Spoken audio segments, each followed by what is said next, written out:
Hi hello ನಮಸ್ಕಾರ ಎಲ್ರಿಗೂ. ನಾನು ನಿಮ್ಮ ಸವಿತಾ. ಇವತ್ತು ನಾನು ತರಕಾರಿ ಜೊತೆಗೆ ಅವರೆಕಾಳನ್ನು ಹಾಕ್ಬಿಟ್ಟು ಪಲಾವ್ ಹೇಗೆ ಮಾಡೋದಪ್ಪ ಅಂತ ತುಂಬ ಈಸಿಯಾಗಿ ಹೆಚ್ಚು ಮಸಾಲೆ ಇಲ್ಲದೆ ಹೇಗೆ ಮಾಡ್ಕೊಳ್ಳೋದು ಅಂತ ತೋರಿಸ್ತಾ ಇದ್ದೀನಿ. ನಾನಿಲ್ಲಿ ಏನೇನು ಬಳಸಿದ್ದೀನಿ ಅಂತ ವಿಡಿಯೋದಲ್ಲಿ ನಿಮಗೆ ಕಾಣಿಸ್ತಾ ಇದೆ. ಈರುಳ್ಳಿಯನ್ನು ಉದ್ದುದ್ದಕ್ಕೆ ಹಚ್ಕೊಂಡಿದ್ದೀನಿ, ಒಂದು 4 ದಪ್ಪ ಈರುಳ್ಳಿಯನ್ನು, ಮತ್ತು ಟೊಮೆಟೊವನ್ನು ಕೂಡ ಉದ್ದುದ್ದಕ್ಕೆ ಹಚ್ಕೊಂಡು ಇಟ್ಕೊಂಡಿದ್ದೀನಿ. ಇದು ನೋಡ್ತಾ ಇರೋದು ನೀವು ಶುಂಠಿ ಬೆಳ್ಳುಳ್ಳಿ ಪೇಸ್ಟು. ಅದನ್ನು ಮನೆಯಲ್ಲಿ ಯಾವಾಗಲೂ ಒಂದು 4-5 ದಿನಕ್ಕಾಗಷ್ಟು ನಾನು ಶುಂಠಿ ಬೆಳ್ಳುಳ್ಳಿ ಪೇಸ್ಟನ್ನು ಮಾಡಿಟ್ಕೊಂಡಿರ್ತೀನಿ. ಮತ್ತು ಇಲ್ಲಿ ಅವರೆಕಾಳನ್ನು ಬಿಡಿಸಿಟ್ಕೊಂಡಿದ್ದೀವಿ, ಒಂದು ಅರ್ಧ ಬೌಲಷ್ಟು. ಆಮೇಲೆ ಕೊತ್ತಂಬರಿ ಸೊಪ್ಪನ್ನು ಕೂಡ ಕಟ್ ಮಾಡಿ ನಾನು ಇಟ್ಕೊಂಡಿದ್ದೆ. ಇವಾಗ ನಾನು ಒಗ್ಗರಣೆಗೆ ಕುಕ್ಕರ್ ಇಟ್ಟು ಅಲ್ಲಿ ಒಂದು 2-3 ಸ್ಪೂನಷ್ಟು ಎಣ್ಣೆಯನ್ನು ಹಾಕ್ಕೊಂಡಿದ್ದೆ. ಇವಾಗ ಈರುಳ್ಳಿಯನ್ನು ಸೇರಿಸ್ಕೊಂಡೆ. ಅದನ್ನು ನಾನು ಎಣ್ಣೆಯಲ್ಲಿ ಹುರ್ಕೋತಾ ಇದ್ದೀನಿ.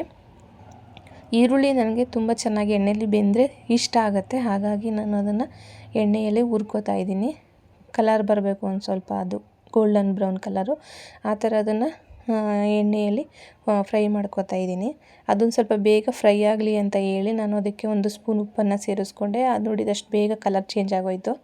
ಈರುಳ್ಳಿ ಎಲ್ಲ ಬೆಂದಾದಮೇಲೆ ಉದ್ದುದ್ದಕ್ಕೆ ಹಚ್ಚಿಟ್ಕೊಂಡಿದ್ದಂಥ ಟೊಮೊಟೊವನ್ನು ಸೇರಿಸ್ಕೊಂಡು ಅದನ್ನು ಕೂಡ ನಾನು ಫ್ರೈ ಮಾಡಿಕೊಂಡೆ. ಅದು ಎಣ್ಣೆ ಥರ ಬಿಟ್ಬಿಡ್ತು.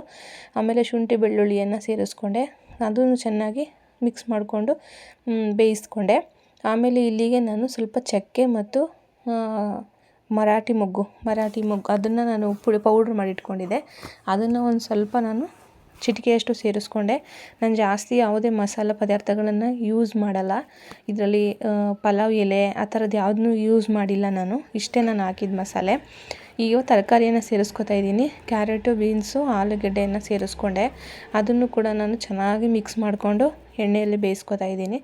ಇದೆಲ್ಲ ಆದಮೇಲೆ ಇವಾಗ ಬಿಡಿಸಿಟ್ಟಿದ್ದಂಥ ಅವರೆಕಾಳನ್ನ ತೊಳೆದ್ಬಿಟ್ಟು ಹಾಕೋತಾ ಇದ್ದೀನಿ, ಹಸಿ ಅವರೆಕಾಯಿ. ಅದನ್ನು ಕೂಡ ಈ ಥರ ಒಗ್ಗರಣೆಯಲ್ಲಿ ಇದ್ರ ಜೊತೆನೇ ಚೆನ್ನಾಗಿ ಮಿಕ್ಸ್ ಮಾಡಿಕೊಂಡು ಬೇಯಿಸ್ಕೊತಾ ಇದ್ದೀನಿ. ಇದೆಲ್ಲ ಚೆನ್ನಾಗಿ ಬೆಂದಾದಮೇಲೆ ನಾನು ಇದಕ್ಕೆ ಕೊತ್ತಂಬರಿ ಸೊಪ್ಪನ್ನು ಹಾಕ್ಕೊಂಡೆ ಸ್ವಲ್ಪ.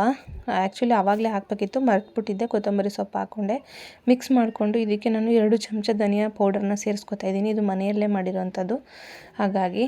ಮತ್ತು 1 ಸ್ಪೂನು ಖಾರದ ಪುಡಿಯನ್ನು ಸೇರಿಸ್ಕೊತಾ ಇದ್ದೀನಿ. ಅದ್ರ ಜೊತೆಗೆ ನಾನು ಸ್ವಲ್ಪ ಟೇಸ್ಟ್ ಚೆನ್ನಾಗಾಗಲಿ ಅಂತೇಳಿ ಒಂದು ಸ್ಪೂನಷ್ಟು, ಒಂದು ಅರ್ಧ ಸ್ಪೂನಷ್ಟು ಚಿಕನ್ ಮಸಾಲ ಹಾಕ್ಕೋತಾ ಇದ್ದೀನಿ. ಚಿಕನ್ ಮಸಾಲ ಬಳಸಬೇಕು ಅಂತೇನಿಲ್ಲ, ಅದಕ್ಕೆ ಗರಂ ಮಸಾಲ ಹಾಕ್ಕೊಂಡ್ರೂ ಚೆನ್ನಾಗಿ ಬರುತ್ತೆ. ನಾನು ಚಿಕನ್ ಮಸಾಲ ಹಾಕಿ ಮಾಡೋಣ, ಟೇಸ್ಟ್ ಚೆನ್ನಾಗಿರುತ್ತೆ ಅಂತೇಳಿ ಒಂದು ಸ್ವಲ್ಪ ಹಾಕ್ಕೊಂಡೆ. ಅದನ್ನೆಲ್ಲ ಚೆನ್ನಾಗಿ ಮಿಕ್ಸ್ ಮಾಡಿಕೊಂಡು ಸ್ವಲ್ಪ ಬೇಯಿಸ್ಕೊಂಡು ಇವಾಗ ನಾನು ನೀರು ಸೇರಿಸ್ಕೊಂಡೆ. ನಾನು 2 ಲೋಟ ಅಕ್ಕಿಯನ್ನು ಹಾಕ್ತಿದ್ದೀನಿ, ಹಾಗಾಗಿ ನಾನು ಇಲ್ಲಿಗೆ ಒಂದು 3.5 ಲೋಟದಷ್ಟು ನಾನು ನೀರನ್ನು ಹಾಕ್ಕೊಂಡೆ.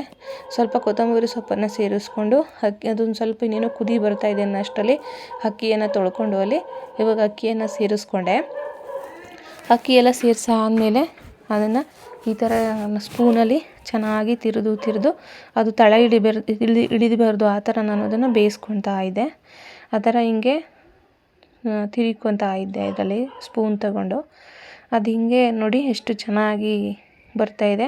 ಮತ್ತು ಇದು ಥರ ಕುದಿ ಬಂದಮೇಲೆ ನಾನು ಕುಕ್ಕರ್ ಮುಚ್ಚಳವನ್ನು ಮುಚ್ಚಿದೆ.